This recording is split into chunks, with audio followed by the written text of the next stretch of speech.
एक मिनट हमारे वाला रह लाइव करना कर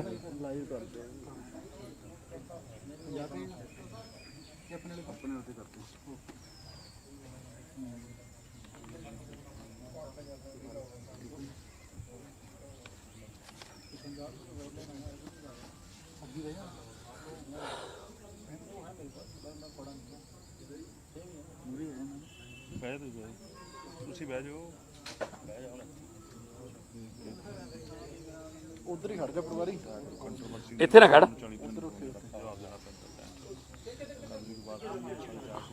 बस इत्थे रुक जा इधर उस इधर इधर करना करी करी जी सब तो पहला चंडीगढ़ के सारे मीडिया का फोटोग्राफर साहबान सोशल मीडिया तो जिन्हें भी मित्र आए ने इलैक्ट्रॉनिक तो प्रिंट तो सारे का बहुत बहुत धन्यवाद ते स्वागत है। शॉर्ट नोटिस ते तुसी इत्थे पहुंचे हो।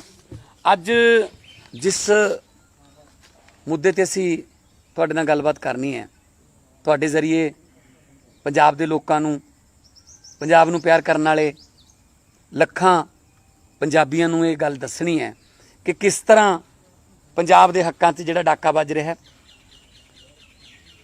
शुरुआत करिए पंजाब सरकार तो फिर सेंटर सरकार दे भी दसांगे जिहड़े वो संघी घुट रहे ने संघी ढांचे दी। पंजाब च रीसेंटली दो घोटाले सामने आए ने दो घपले सामने आए ने। एक नकली बीजां दा घोटाला जिहड़ा कि एग्रीकल्चर मिनिस्ट्री नाल रिलेटेड है। उहदे मिनिस्टर कैप्टन अमरिंदर सिंह खुद ने। दूजा एक्साइज का घोटाला जिन्हों काफ़ी तुसी भी कवर किया पिछले दिन कैबिनेट दी मीटिंगां दे विच किस तरह जिहड़ियां वाकआउट माफिया सब जो भी होया तुहाडे सामने सीगा। एक्साइज दे मिनिस्टर भी कैप्टन अमरिंदर सिंह ने, यानी कि दो घोटाले सामने आए। दोनों दे मिनिस्टर जिहड़े ने कैप्टन अमरिंदर सिंह जी ने। तो जांच वास्ते कहते SIT बनाई है हुण जिहड़ी कल इन्होंने प्रेस कॉन्फ्रेंस की है। कैप्टन अमरिंदर सिंह आपके खिलाफ ही जांच करवाउणगे। किवें यकीन कर लैण लोग ये जबकि वो तो अजे तक मजीठीए के खिलाफ जांच नहीं होने दे रहे। उन्होंने अपने मिनिस्टर कह रहे हैं उन्होंने अपने MLA कह रहे हैं कि क्यों नहीं होने दे रहे तुसीं असीं किहड़ा मूँह लैके जावांगे लोकां कोले। सानूं लोक हुण जिहड़े ने पिंडां दे विच वड़न नहीं दिंदे कि तुसीं कीते होए वादिआं तो मुकर गए। और जिहड़ा SIT का चेयरपर्सन हैगा वो अपने ही मंत्री बनाया। वो भी माइनिंग के उहदे ते दोष लगते हैं। वो मंत्री की की मतलब हैसियत होगी मुख्यमंत्री के सामने कि वो मुख्यमंत्री के विरुद्ध जांच कर ले। तो पहली गल तो असीं सुप्रीम कोर्ट के किसी सिटिंग जज तो इहदी जिहड़ी जांच की मंग करते हैं। ते नंबर 2 ते सुखजिंदर रंधावा जी तो जेल मंत्री ने ते बीजां दे घोटाले च नाम उन्हां दा आउंदा है। जेल मंत्री के घोटाले तो जिहड़े आपां सुणदे रहिंदे हां, वो तो फिर जेल च मोबाइल, जेल च नशे, जेल दे विच कोई होर गैंगस्टर या कोई फलाना धिमका इदां दे जेलां दे घोटाले आंदे तां आपां नूं पहलां खबर आउंदियां सी। जेल मंत्री बीजां दे घोटाले च आ गया जी, जिहदा कि मिनिस्टर चीफ मिनिस्टर है एग्रीकल्चर मिनिस्टर। जां तां फिर कैप्टन साहब नूं इस गल दा पता सी जां फिर बिल्कुल नहीं पता सी। कैप्टन साहब ये स्टैंड स्पष्ट कर देण।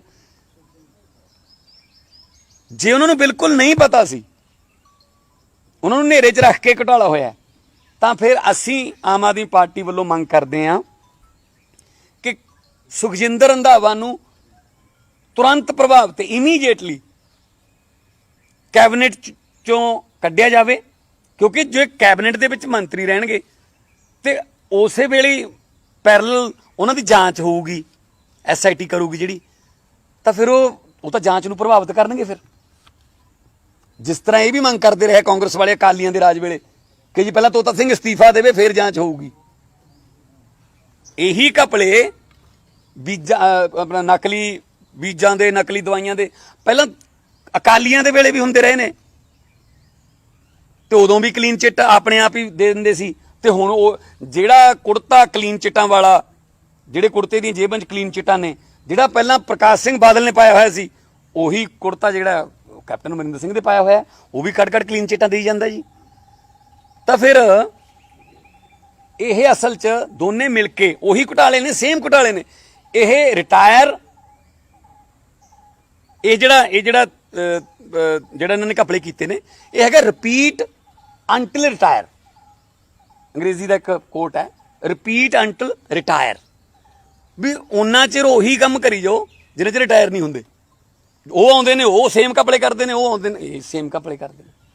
ਸੋ ਰਿਪੀਟ ਅੰਟਿਲ ਰਿਟਾਇਰ ਦੇ ਫਾਰਮੂਲੇ ਤੇ ਪੰਜਾਬ ਸਰਕਾਰ ਚੱਲ ਰਹੀ ਹੈ ਤੇ ਸੁਖਜਿੰਦਰ ਸਿੰਘ ਰੰਧਾਵਾ ਨੂੰ ਤੁਰੰਤ ਕੈਬਨਿਟ ਚੋਂ, ਜਾਂ ਤਾਂ ਉਹ ਜੇ ਨੈਤਿਕਤਾ ਤਾਂ ਫਿਰ ਮੇਰੇ ਖਿਆਲ 'ਚ ਆਧਾਰ ਬਣਦਾ ਨਹੀਂ ਅੱਜ ਕੱਲ੍ਹ, ਜੇ ਨੈਤਿਕਤਾ ਹੁੰਦੀ ਸ਼ਾਇਦ ਉਹ ਗਰੀਬ ਕਿਸਾਨਾਂ ਦਾ ਜਿਹੜਾ ਇਸ ਤਰ੍ਹਾਂ ਦਾ ਨੁਕਸਾਨ ਨਾ ਕਰਦੇ ਬੀਜਾਂ ਦੇ ਘੁਟਾਲੇ 'ਚ।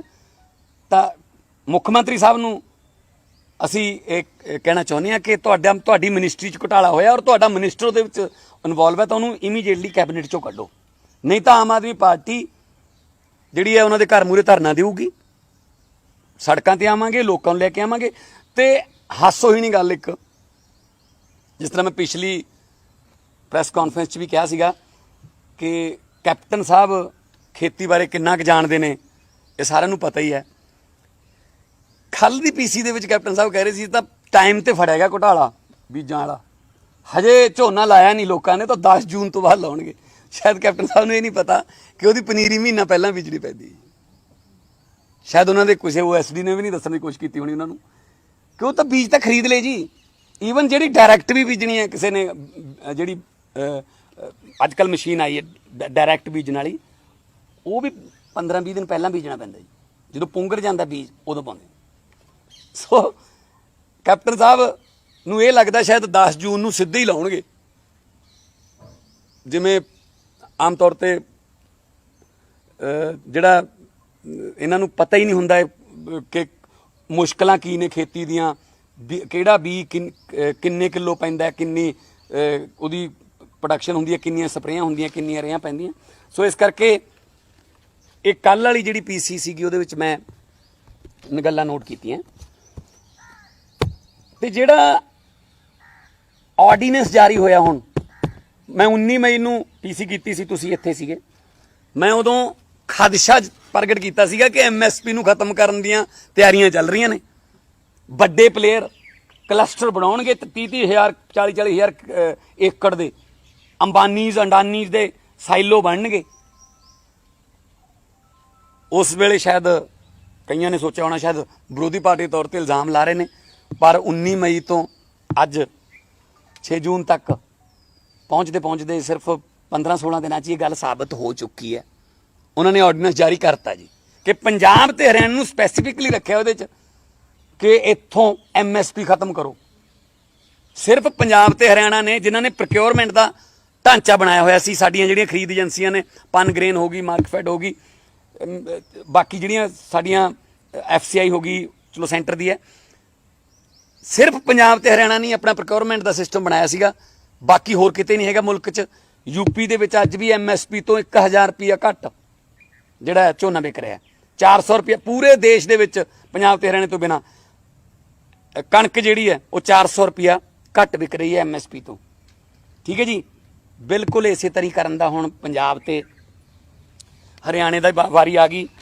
ਦੇਖੋ, ਖੇਤੀ, ਐਜੂਕੇਸ਼ਨ ਤੇ ਹੈਲਥ, ਇਹ ਤਿੰਨੋਂ ਸੰਵਿਧਾਨ ਦੇ ਵਿੱਚ ਲਿਖਿਆ ਕਿ ਤਿੰਨੋਂ ਸਟੇਟਾਂ ਦੇ ਰਾਈਟ ਨੇ, ਰਾਜਾਂ ਦੇ ਅਧਿਕਾਰ ਨੇ। ਇਹ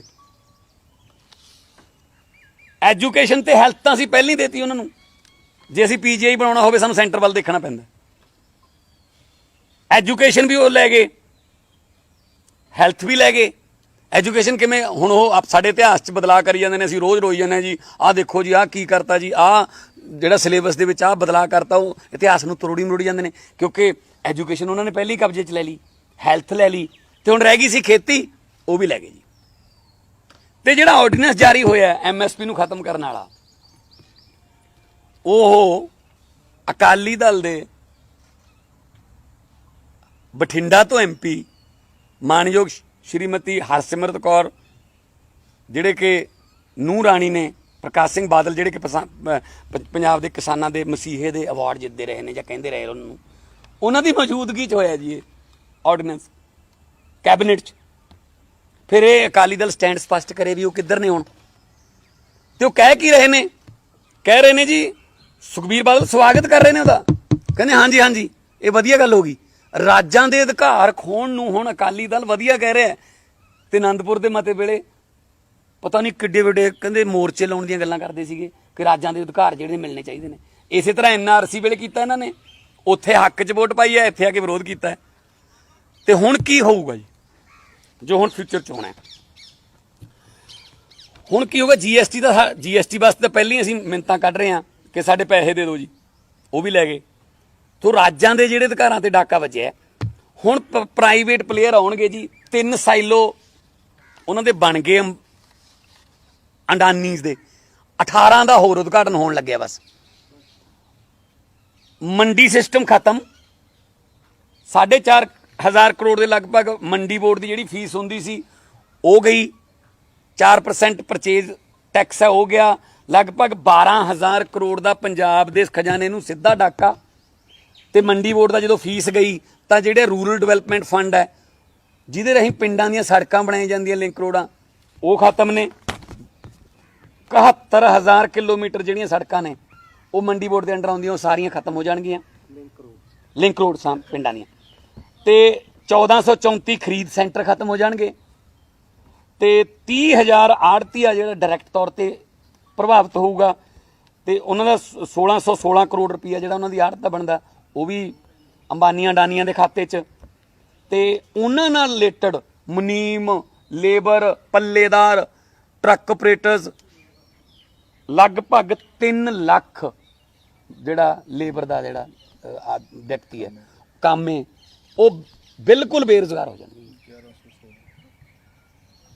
ਉਹਨਾਂ ਦਾ 1116 ਕਰੋੜ ਰੁਪਈਆ ਜਿਹੜਾ ਉਹਨਾਂ ਦਾ ਸਾਲਾਨਾ ਉਹਨਾਂ ਦੀ ਇਨਕਮ, ਉਹ ਸਾਰੀ ਖਤਮ ਹੋ ਜੂਗੀ। ਆ ਜਿਹੜਾ ਆਰਡੀਨੈਂਸ ਹੈ ਹੁਣ ਇਹਦੇ 'ਚ ਕੀ ਹੋਊਗਾ ਜੀ? ਹੋਰ ਜਿਵੇਂ ਹਰਸਿਮਰਤ ਦੀ ਕੱਲ ਮੈਂ ਇੱਕ ਨਿੱਜੀ ਚੈਨਲ ਤੇ ਇੰਟਰਵਿਊ ਦੇਖ ਰਿਹਾ ਸੀ, ਉਹਦੇ 'ਚੋਂ ਕਹਿ ਰਹੇ ਸੀ ਇਹ ਤਾਂ ਵਧੀਆ ਗੱਲ ਹੈ ਕਿ ਪ੍ਰਾਈਵੇਟ ਆਉਣਗੇ ਵਪਾਰੀ ਤਾਂ ਕਿਸਾਨਾਂ ਨੂੰ ਵੱਧ ਭਾਅ ਮਿਲੂਗਾ। ਬਿਲਕੁਲ ਸਹੀ ਕਹਿ ਰਹੇ ਸੀ ਉਹ। ਇਹ ਜਿਹੜੇ ਵੱਡੇ ਪਲੇਅਰ ਨੇ ਨਾ, ਇਹ ਜਦੋਂ ਵੀ ਕਿਸੇ ਫੀਲਡ ਦੇ ਵਿੱਚ ਐਂਟਰ ਕਰਦੇ ਨੇ, ਸਭ ਤੋਂ ਪਹਿਲਾਂ ਇਹ ਲਗਭਗ ਫਰੀ ਵਾਂਗੂ, ਚਾਹੇ ਜੀਓ ਲਾ ਲਓ, ਜੀਓ ਆ ਗਿਆ ਜੀ, ਫਰੀ ਆ ਜੀ ਸਾਰਾ ਕੁਝ ਜੀਓ। ਜਦੋਂ ਬਣ ਗਏ ਉਹਦੇ ਪੂਰਾ ਉਹਨਾਂ ਦਾ ਜਦੋਂ ਡਾਟਾ ਤਿਆਰ ਹੋ ਗਿਆ ਉਦੋਂ ਕਹਿੰਦੇ ਆ ਜਾਓ ਵੀ ਹੁਣ ਇੰਨੇ ਪੈਸੇ ਲੱਗਿਆ ਕਰਨਗੇ। ਤੁਸੀਂ ਜਾ ਨਹੀਂ ਸਕਦੇ, ਪਹਿਲਾਂ ਜਾਲ 'ਚ ਫਸਾਉਂਦੇ ਆ ਤੇ ਆਪਣੇ ਜਿਹੜੇ ਕੰਪੀਟੀਟਰਸ ਨੂੰ ਖਤਮ ਕਰਦੇ ਆ। ਬਿਲਕੁਲ ਸੇਮ ਤਰੀਕੇ ਨਾਲ, ਕਿਉਂਕਿ ਜਿਹੜੇ ਆਰਡੀਨੈਂਸ ਦੇ ਵਿੱਚ ਇਹ ਲਿਖਿਆ ਹੋਇਆ ਹੈ ਕਿ ਸਾਨੂੰ ਪੰਜਾਬ ਤੇ ਹਰਿਆਣੇ 'ਚ 8.5% ਟੈਕਸ ਦੇਣਾ ਪੈ ਰਿਹਾ। ਆੜਤੀਏ ਦਾ ਜਿਹੜੇ ਹੋਰ ਟੈਕਸ ਨੇ 8.5% ਬਣਦੇ ਆ ਮੰਡੀ ਦੇ। ਤੇ ਜਿਹੜੇ ਪ੍ਰਾਈਵੇਟ ਪਲੇਅਰ ਨੇ ਉਹਨਾਂ ਨੂੰ ਆਪਾਂ 1% ਤੇ ਖਰੀਦਣ ਵਾਸਤੇ ਇਨਕਰੇਜ ਕਰੀਏ, ਉਹਨਾਂ ਨੂੰ ਉਤਸ਼ਾਹਿਤ ਕਰੀਏ ਵੀ ਉਹ 1% ਤੇ ਖਰੀਦ ਲੈਣ, ਤਾਂ ਸਾਨੂੰ ਵੱਧ ਪੈਸੇ ਦੇਣੇ ਪੈ ਰਹੇ ਨੇ ਪੰਜਾਬ ਤੇ ਹਰਿਆਣਾ 'ਚ। ਇਸ ਕਰਕੇ ਖਤਮ ਕਰ ਦਿਓ। ਉਹ ਕੀ ਕਰਨਗੇ ਜੀ? ਉਹ ਕਿਉਂਕਿ ਅੱਗੇ ਵੋਟਾਂ ਆਉਣਗੀਆਂ ਹੁਣ, ਤਾਂ ਅਕਾਲੀ ਦਲ, ਇਹ ਤੁਸੀਂ ਹੈਰਾਨ ਨਾ ਹੋਇਓ ਕਿ ਸੁਖਬੀਰ ਬਾਦਲ ਇਹ ਕਹਿੰਦਾ ਨਜ਼ਰ ਆਵੇ, ਕਿਉਂਕਿ ਉਹ ਸਾਲ 2 ਸਾਲ ਹੋ ਸਕਦਾ ਜਿਹੜਾ ਉਹਨਾਂ ਨੂੰ 7.5% ਬਚ ਰਿਹਾ ਹੈ। ਪ੍ਰਾਈਵੇਟ ਪਲੇਅਰ ਨੂੰ ਤਾਂ 1% ਦੇਣਾ ਪਊਗਾ, 1 ਤੋਂ ਵੀ ਘਟਾ ਰਹੇ ਨੇ। ਤੇ ਜਿਹੜਾ ਅੱਜ ਦੀ ਡੇਟ 'ਚ ਉਹ 8.5% ਹੈ, ਜਿਹੜਾ 7.5% ਬਚ ਰਿਹਾ ਹੈ ਉਹ ਲਗਭਗ 125 ਤੋਂ 150 ਰੁਪਇਆ ਪਰ ਕੁਇੰਟਲ ਹੈ। ਹੋ ਸਕਦਾ 2 ਸਾਲਾਂ ਵਾਸਤੇ ਕਿਸਾਨਾਂ ਨੂੰ ਲੁਭਾਉਣ ਵਾਸਤੇ, ਆਪਣੇ ਜਾਲ 'ਚ ਫਸਾਉਣ ਵਾਸਤੇ ਉਹ MSP ਤੋਂ 100 ਜਾਂ 150 ਰੁਪਇਆ ਕੁਇੰਟਲ ਜ਼ਿਆਦਾ ਵੀ ਦੇ ਦੇਣ। ਕਿਸਾਨ ਕਵੇ ਵੀ ਆਹ ਤਾਂ ਕਮਾਲ ਹੋ ਗਈ ਯਾਰ, ਸਾਡੀ ਫਸਲ ਦਾ ਇੰਨਾ ਰੇਟ ਮਿਲਣ ਲੱਗ ਗਿਆ। ਅਕਾਲੀ ਦਲ ਕਹੂਗਾ ਕਿਉਂ, ਦੇਖਿਆ ਫਿਰ ਅਸੀਂ ਕੀਤਾ ਹੈ। BJP ਵੀ ਇਹੀ ਕਹੂ। ਪਰ 2 ਸਾਲਾਂ ਦੇ ਵਿੱਚ ਜਦੋਂ ਸਾਰੇ ਜਿਹੜਾ ਮੰਡੀ ਦਾ ਢਾਂਚਾ ਖਤਮ ਹੋ ਗਿਆ, ਉਦੋਂ ਫਿਰ ਉਹ ਆਪਦੀ ਮਨਮਰਜ਼ੀ ਕਰਨਗੇ। ਫਿਰ ਆਪਦੀ ਮਰਜ਼ੀ ਕਰਨਗੇ, ਫਿਰ ਆਪਦੇ ਗਜਾਂ ਨਾਲ ਨਾਪਣਗੇ। ਉਹ ਕਿਵੇਂ? ਮੈਂ ਤੁਹਾਨੂੰ 3 ਦਿਨ ਪਹਿਲਾਂ ਦੀ ਐਗਜ਼ਾਮਪਲ ਦੇ ਦਿੰਦਾ। ਮੱਕੀ ਦੀ ਜਿਹੜਾ MSP ਹੈ 1850 ਰੁਪਏ ਜੀ,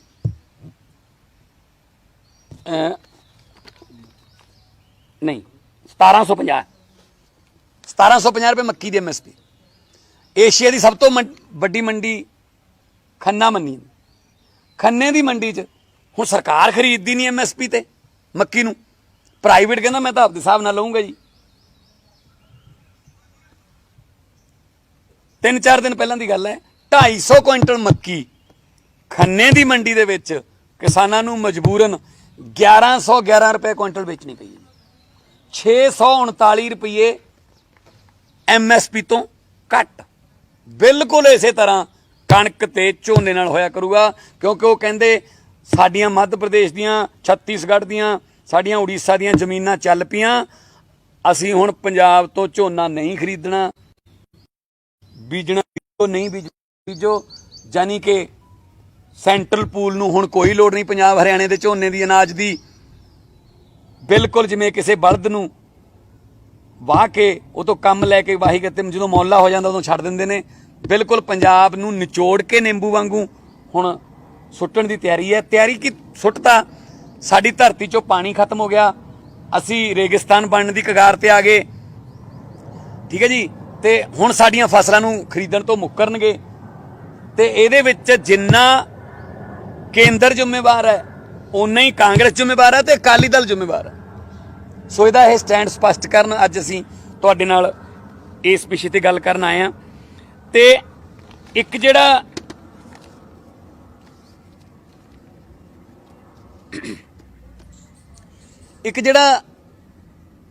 ਮੈਂ ਪਹਿਲਾਂ ਵੀ ਪਿਛਲੀ ਵਾਰ ਵੀ ਇਹ ਕਿਹਾ ਸੀਗਾ ਕਿ ਹੁਣ ਕਲਸਟਰ ਬਣਨਗੇ, ਕਿ ਤੁਹਾਨੂੰ ਕਿਹਾ ਜਾਊਗਾ ਕਿ ਤੁਹਾਡੀ 25 ਕਿੱਲੇ ਹੈ ਜੀ, ਲਿਓ ਜੀ ਆਹ ਕਰੋ ਸਾਈਨ, ਲੀਜ਼ ਹੈ ਜੀ ਆਹ, ਤੇ ਇੰਨੀ ਡਿਸਾਈਡ ਕਰਤੀ, ਇੰਨੇ ਪਰਸੈਂਟੇਜ ਹਰ ਸਾਲ ਵਾਧਾ ਹੋ ਜਾ ਕਰੂਗਾ, ਕਰੋ ਜੀ 31 ਸਾਲ ਦੇ, 41 ਸਾਲ ਦੇ, 51 ਸਾਲ ਦੇ ਸਾਡੇ ਨਾਲ ਐਗਰੀਮੈਂਟ, ਤੇ ਤੁਸੀਂ ਚੱਲੋ। ਜਿਹੜਾ ਮੁਜ਼ਾਹਰਾ ਸਿਸਟਮ ਹੁੰਦਾ ਸੀ ਪਹਿਲਾਂ ਵਾਲਾ ਉਹ ਵਾਪਸ ਆਊਗਾ ਜੀ।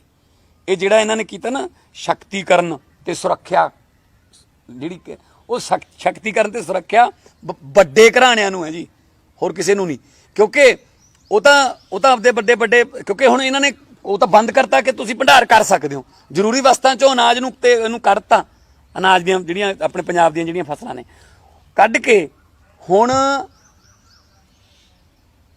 ਸਾਨੂੰ ਮੁਜ਼ਾਹਰਿਆਂ ਵਾਂਗੂ, ਜਿਵੇਂ ਆਪਾਂ ਦੇਖਦੇ ਹਾਂ ਡਿਸਕਵਰੀ ਚੈਨਲਾਂ ਤੇ, ਸ਼ਿਕਾਰ ਸ਼ੇਰ ਮਾਰਦਾ, ਥੋੜੇ ਚਿਰ ਬਾਅਦ ਲੱਕੜ ਬੱਗੇ ਆ ਜਾਂਦੇ ਨੇ, ਉਹ ਸ਼ੇਰ ਜਿਹੜਾ ਥੋੜੀ ਦੂਰ ਬੈਠਾ ਦੇਖੀ ਜਾਂਦਾ ਹੁੰਦਾ, ਯਾਰ ਮੈਂ ਮਾਰਿਆ ਸੀ, ਉਹ ਤੋਂ ਖੋਹ ਲੈਂਦੇ ਨੇ ਉਹ। ਸੋ ਸਾਡੀ ਪੰਜਾਬ ਦੀ ਖੇਤੀ ਜਿਹੜੀ ਸੀ ਥੋੜੀ ਬਹੁਤ ਸਹਿਕਦੀ ਸੀ, ਉਹ ਵੀ ਹੁਣ ਇਹ ਖੋਹਣ ਲੱਗੇ ਨੇ, ਸੈਂਟਰ ਦੇ ਹੱਥ 'ਚ ਦੇਣ ਲੱਗੇ ਨੇ। ਹਾਲਾਂਕਿ ਕੈਪਟਨ ਸਾਹਿਬ ਨੇ ਤਾਂ ਵਿਰੋਧ ਕੀਤਾ ਕੱਲ ਕਿ ਇਹ ਰਾਜਾਂ ਦੇ ਅਧਿਕਾਰਾਂ ਤੇ ਡਾਕਾ ਹੈ, ਪਰ ਆਪ ਹੀ ਫਿਰ ਉਹ ਬਿਜਲੀ ਦਾ ਜਿਹੜਾ ਉਹ ਹੈ ਅਮੈਂਡਮੈਂਟ ਹੈ, ਆਪ ਹੀ ਉਹ ਉਹਦੇ ਵਾਸਤੇ ਹਾਂ ਕਰ ਰਹੇ ਨੇ। ਸੋ ਸਭ ਆਪਸ ਦੇ ਵਿੱਚ ਰਲੇ ਹੋਏ ਨੇ। ਰਿਪੀਟ ਅੰਟਿਲ ਰਿਟਾਇਰ ਇਹ ਫਾਰਮੂਲਾ ਹੈ, ਤੇ ਪੰਜਾਬ ਨੂੰ ਇਹਦੇ ਵਿੱਚ ਲੁੱਟਿਆ ਜਾ ਰਿਹਾ। ਤੇ ਜੇ ਤੁਹਾਡੇ ਕੋਲੇ ਕੋਈ ਹੋਰ ਸਵਾਲ ਹੈ ਕੋਈ ਇਸ ਵਿਸ਼ੇ 'ਚ ਤਾਂ ਵੈਲਕਮ।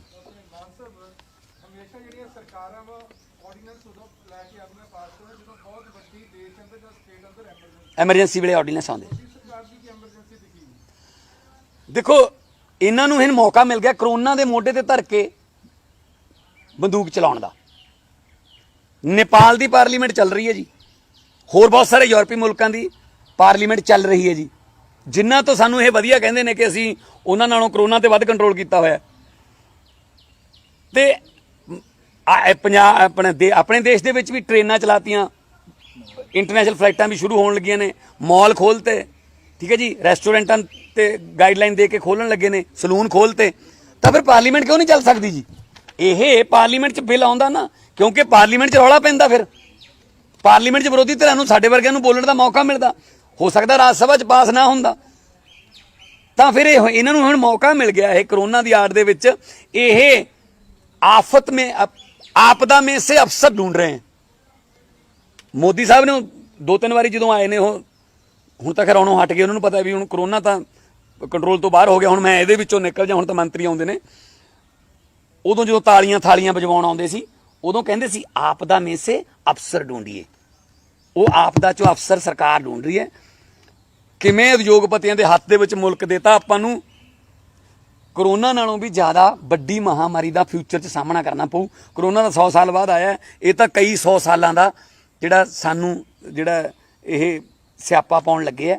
ਸੋ ਆਰਡੀਨੈਂਸ ਸਰਕਾਰ ਹੈ, ਤੁਸੀਂ ਬਿਲਕੁਲ ਸਹੀ ਕਿਹਾ ਜਗਤਾਰ ਜੀ ਕਿ ਐਮਰਜੈਂਸੀ ਵੇਲੇ ਆਰਡੀਨੈਂਸ ਆਉਂਦੇ ਨੇ ਜਦੋਂ ਕੋਈ ਸੰਵਿਧਾਨਿਕ ਸੰਸਥਾਵਾਂ ਚੱਲਦੀਆਂ ਨਹੀਂ। ਕਿਉਂ ਨਹੀਂ ਇਹ ਮੌਨਸੂਨ ਸੈਸ਼ਨ ਸ਼ੁਰੂ ਕਰ ਲੈਂਦੇ?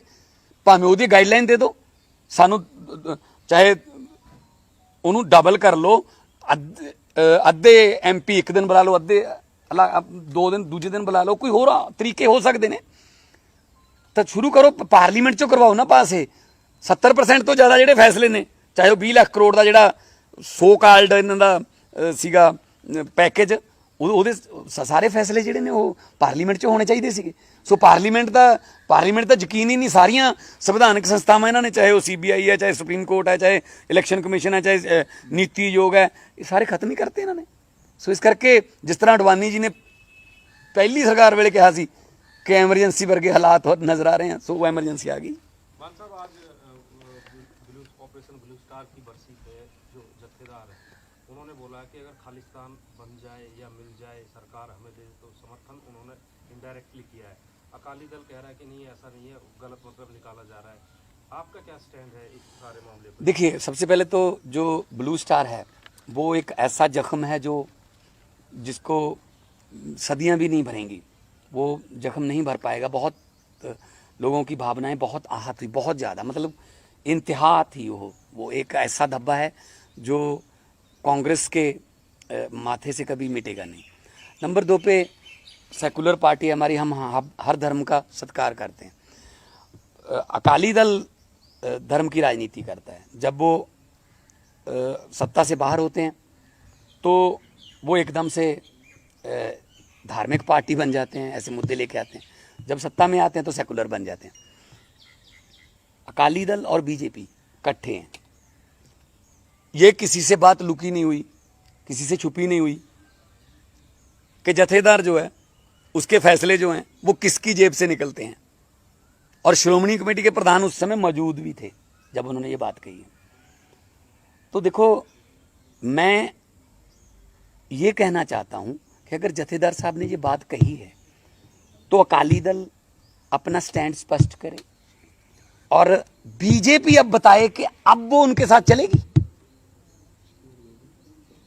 पंजाब ने बहुत काले दिन देखे हैं, मतलब अभी तक जख्म नहीं भरे हैं, बहुत मतलब खून खराबा यहाँ पे हुआ है, लेकिन कोई भी धर्म जोड़ने की बात करता है, तोड़ने की बात नहीं करता। तो हम तो सेकुलर पार्टी, हम तो हर धर्म का सत्कार करते हैं। हम नहीं चाहते कि धर्म और राजनीति इकट्ठे चलें। धर्म को धर्म के जो जानकार हैं, जो धर्म के ज्ञानी हैं वो चलाएं, और राजनीति को जो राजनीति के ज्ञानी हैं वो चलाएं। इन्होंने क्या किया, धर्म वालों को राजनीति में ले आते हैं, राजनीति धर्म में चली जाती है, तो दोनों जगह फिर नुकसान होता है। तो आप ये करेंगे जो खालिस्तान पे जो स्टेटमेंट आया है जत्थेदार का, एसजीपीसी ने भी उसको सपोर्ट कर दिया, ये कहीं ना कहीं राजनीति से प्रेरित है? अकाली दल पर और कौन सा है? अकाली दल ऐसे करता है, जैसे ही वो सरकार से बाहर होते हैं तभी कहते हैं कि खतरा है, खतरा। वो पोलराइजेशन की राजनीति करते हैं, बीजेपी भी यही करती है। तो इन दोनों की अब ये दोनों स्टैंड स्पष्ट करें। हम तो ना तो हम एसजीपीसी के कोई चुनाव लड़ते हैं, ना ही कोई हमारा कोई उससे कोई संबंध है, तो वो स्टैंड स्पष्ट करें।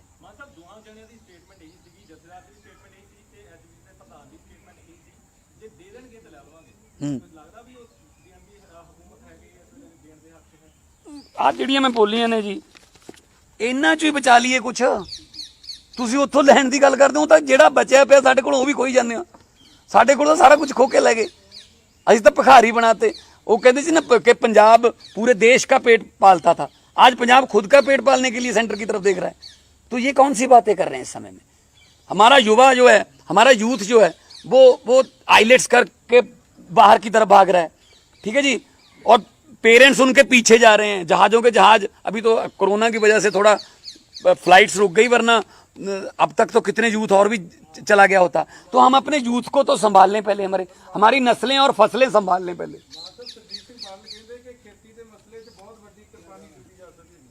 दे दी है जी, पंजाब की कुर्बानी देती है उन्होंने। जे खेती के मसले कुर्बानी देनी सी तां हरसिमरत कौर की कुर्सी की कुर्बानी दो ना, है जी। हाँ जी, ਨੂੰਹ ਰਾਣੀ ਜਿਹੜੀ ਬਾਦਲ ਸਾਹਿਬ ਦੀ ਜਿਹੜੇ ਖੇਤੀ ਦੇ ਮਸੀਹੇ ਦੀ ਨੂੰਹ ਹੈ, ਕਿਸਾਨਾਂ ਦੇ ਮਸੀਹੇ ਦੀ ਨੂੰਹ, ਉਹਦੀ ਕੁਰਬਾਨੀ ਦਿਓ ਨਾ, ਉਹਦੇ ਅਹੁਦੇ ਦੀ। ਇੱਕ ਕੁਰਸੀ ਖਾਤਰ ਪੰਜਾਬ ਦੇ ਸਾਰੇ ਹੱਕ, ਮੈਂ ਪਹਿਲਾਂ ਵੀ ਹਰ ਰੋਜ਼ ਕਹਿਣਾ, ਇੱਕ ਕੁਰਸੀ ਖਾਤਰ ਪੰਜਾਬ ਦੇ ਸਾਰੇ ਹੱਕ ਦਾਅ ਤੇ ਲਾ ਰੱਖੇ ਨੇ ਬਾਦਲ ਪਰਿਵਾਰ ਨੇ। ਕਿਹੜੀ ਕੁਰਬਾਨੀ ਹੈ ਦੱਸੋ ਜੀ? ਕੀ ਕੁਰਬਾਨੀ ਹੈ? ਪੰਜਾਬ ਦੇ ਕਿਸਾਨਾਂ ਦੀ ਕੁਰਬਾਨੀ ਦੇਤੀ। ਰਾਜਾਂ ਦਾ ਵੱਧ ਅਧਿਕਾਰ ਕਰਨ ਦੇ ਮਤੇ ਪਾਸ ਕਰਨ ਵਾਲੀ ਪਾਰਟੀ ਅੱਜ ਉਹਨਾਂ ਮੂਰੇ ਗੋਡੇ ਟੇਕੀ ਬੈਠੇ ਨੇ। ਉਸੇ ਕੈਬਨਿਟ ਦੇ ਵਿੱਚ ਮੌਜੂਦ ਸੀ ਜਿਸ ਵੇਲੇ ਆਰਡੀਨੈਂਸ ਬਣ ਰਹੇ ਸੀ।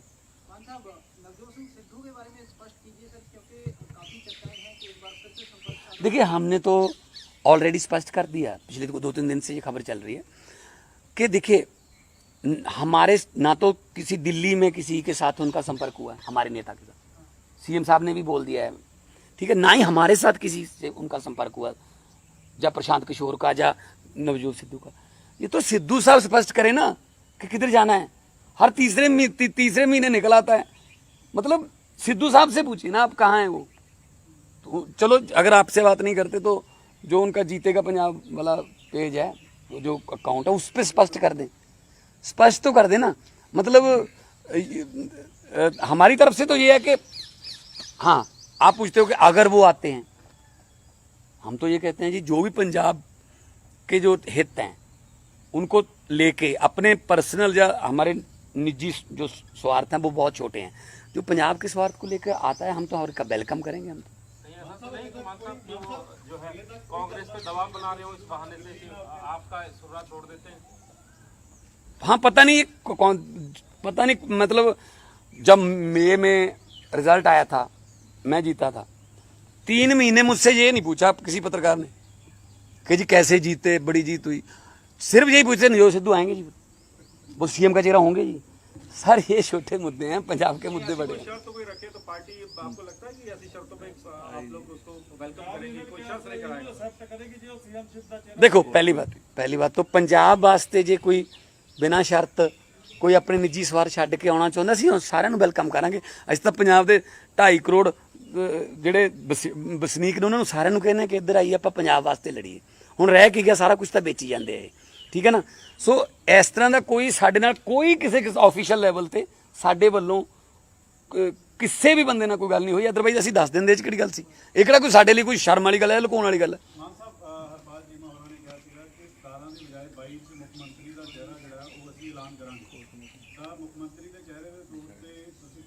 देखो, कोर कमेटी बैठूगी, साड़ी PCA बैठूगी, ये हजे टू अर्ली है, हजे तक काम करांगे जी। हजे इस अहुदियां दी दौड़ च नहीं, हजे तो असी, मैं तो कल घग्गर भी जाके आया, जिन्हें 1.5 महीने बाद आना ही आना है, घग्गर चढ़दा ही चढ़दा है, तो हुण सफाई क्यों नहीं करते, असी उदों क्यों फिर गट्टे लभदे फिरदे हुंदे आ।